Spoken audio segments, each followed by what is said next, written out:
I've always wanted to be a cyborg. One of my favorite shows as a kid was The $6 Million Man, and this is a little bit closer to like the $240 Man or so.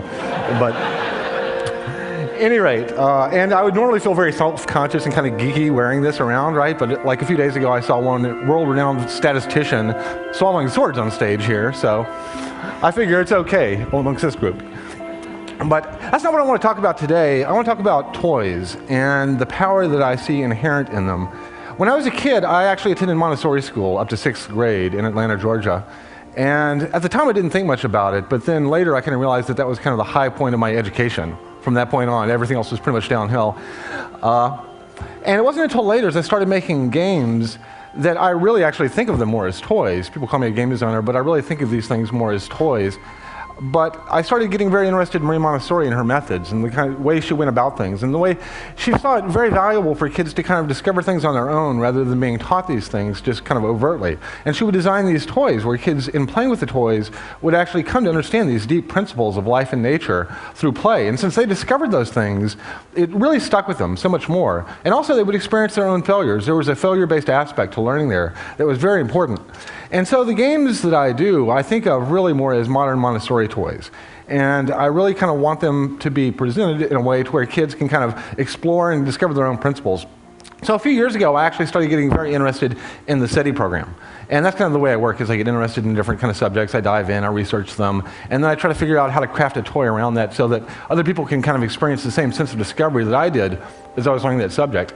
And it kind of led me to astrobiology, which is the study of possible life in the universe, and then the Drake's equation, which is looking at the probability of life arising on planets, how long it might last, how many planets are out there, stuff like that. And I started looking at how interesting Drake's equation was because it spanned all these different subjects, physics, chemistry, sociology, economics, astronomy. And another thing that really impressed me a long time ago was Powers of 10, Charles Murray Eames' film. And I started kind of putting those two together and wondering, could I build a toy where kids would kind of trip across all these interesting principles of life, as it exists and as it might go in the future. Things where you might kind of trip across things like the Copernican principle, the Fermi paradox, the anthropic principle, the origin of life. And so I'm going to show you a toy today that I've been working on that really I think of more than anything else as kind of a philosophy toy. In playing this toy, does it bring up philosophical questions in you? This game's called Spore. I've been working on it for several years. It's getting pretty close to finish now. It occurs at all these different scales, first of all, from very, very small to very, very large. I'm just going to pop in at the start of the game. And you actually start this game kind of in a drop of water as a very, very small single-cell creature. And right off the bat, you basically just have to live, survive, reproduce. So here we are at a very kind of microscopic scale, swimming around. And I actually realized that cells don't have eyes, but it helps to make it cute. The player is actually going to play through every generation of the species. And as you play the game, the creature is actually growing bit by bit. And as we start growing, the camera will actually start zooming out. And things that you see kind of in the background there will actually start slowly pulling into the foreground, showing you a little bit of what you'll be interacting with as you grow. So as we eat, the camera starts pulling out. And now we start interacting with kind of larger and larger organisms. Now, we actually play through many generations here at the cellular scale. I'm going to skip ahead here.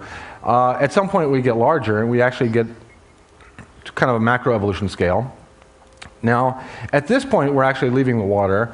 And one thing that's kind of important about this game is that at every level the player is kind of designing their creature. And that's kind of a fundamental aspect of this. Now, in the evolution game here, the creature scale, basically you have to eat, survive, and then reproduce. Very Darwinian. One thing we noticed with The Sims, which is the game I did earlier, is that players love making stuff. When they were able to make stuff in the game, they had a tremendous amount of empathy and connection to it. Even if it wasn't as pretty as what other people would make, as professional artists would make for games, they really stuck with them and they really cared about what would happen to it. So at this point, we've actually left the water, and now with this little creature, we could bring up the volume a little bit. And now we might try to eat. We might sneak up on this little guy over here, maybe. Try and eat him. While we fight. Okay, we got him. Now we get a meal. So really, at this part of the game, what we're doing is we're running around, surviving, and also, to get to the next generation, because we're going to play through every generation of this creature, we can mate.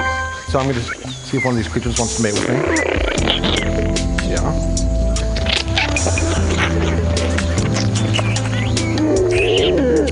Also, we didn't want to replay actual evolution with humans and all that because it's kind of almost more interesting to look at alternate possibilities in evolution. Evolution is usually presented as like this one path that we took through, but really it represents this huge set of possibilities.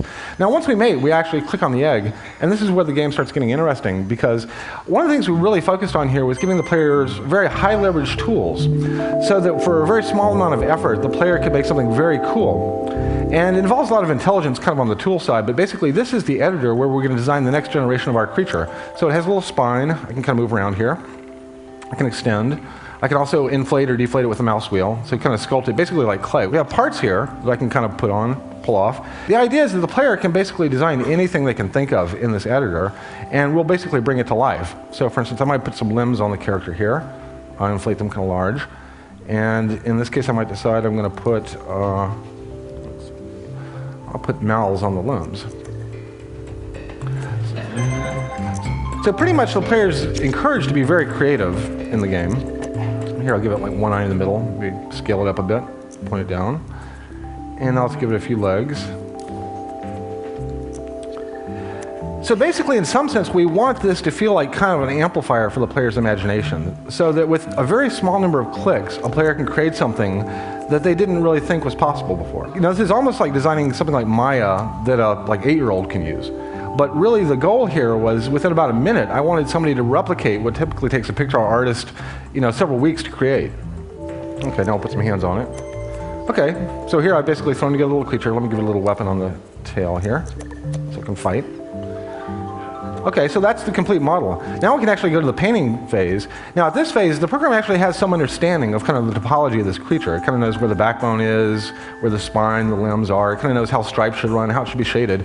And so we're procedurally generating the texture map. And this is something a texture artist would take many, many days to work on. And then we can test it out once we've done that and see how it would move around. And so at this point, the computer is procedurally animating this creature. It's looking at whatever I've designed, it will actually bring it to life. And I can see how it might dance, how it might show emotions, how it might fight. So see it's attacking with its two mouths there. I can even have it pose for a photo. Snap a little photo of it. So anyway, then I bring this back into the game, it's born, I play the next generation of my creature through evolution.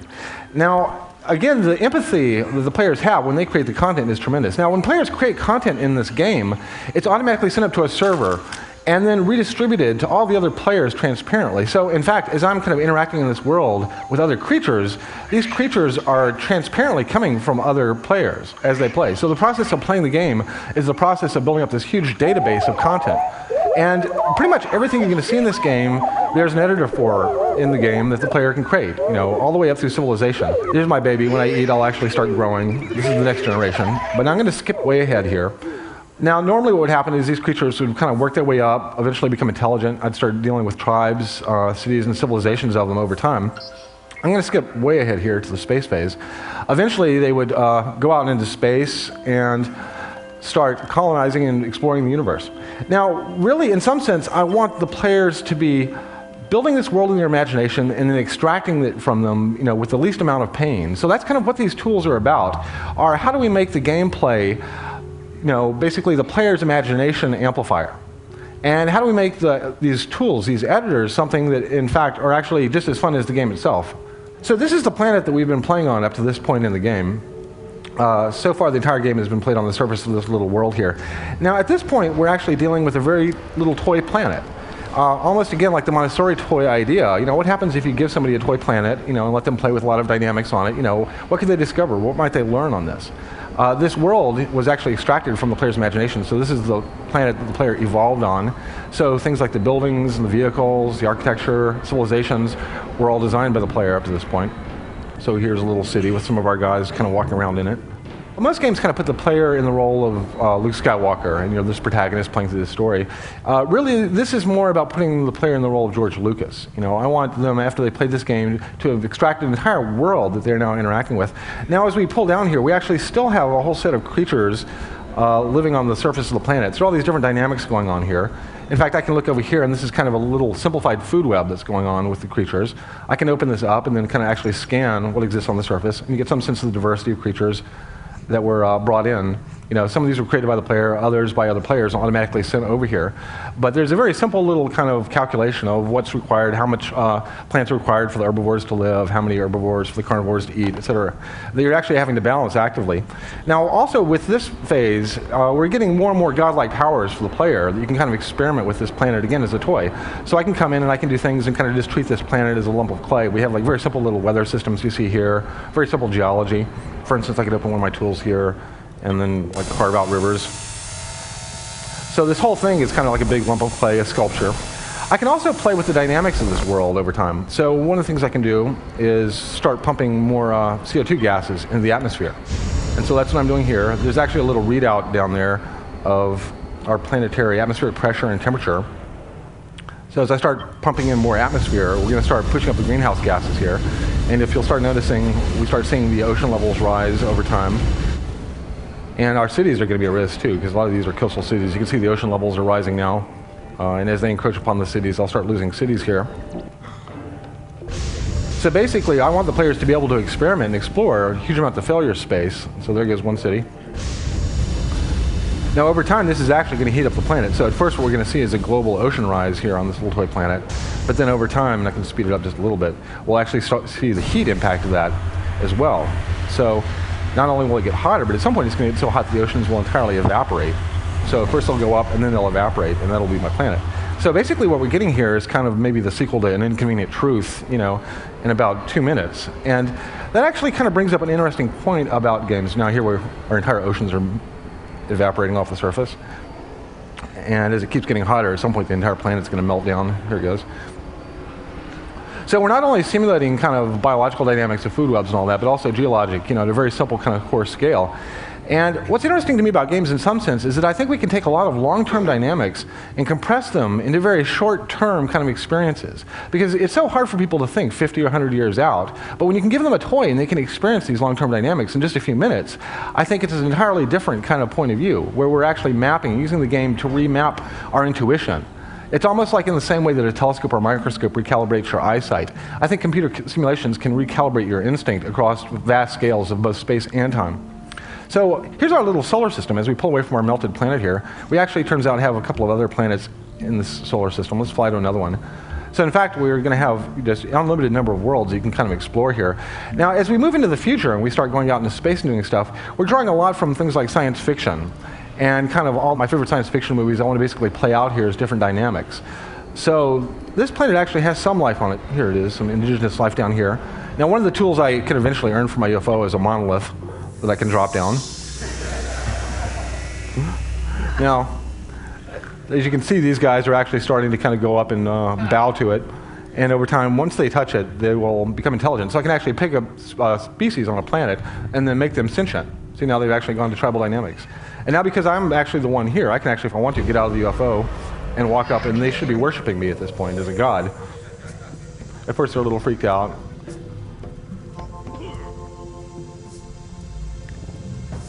Okay, well maybe they're not worshiping me. I think I'll leave before they get hostile. But we basically want a diversity of activities the players can play through this. Basically I want to be able to play, Day the Earth Stood Still, 2001: A Space Odyssey, Star Trek, War of the Worlds. Now, as we pull away from this world, we're going to keep pulling away from the star now. One of the things that always kind of frustrated me a little bit about astronomy when I was a kid is how it was always presented so two-dimensionally and so static. As we pull away from the star here, we're actually going now out to interstellar space, and we're getting a sense of the space around our home star.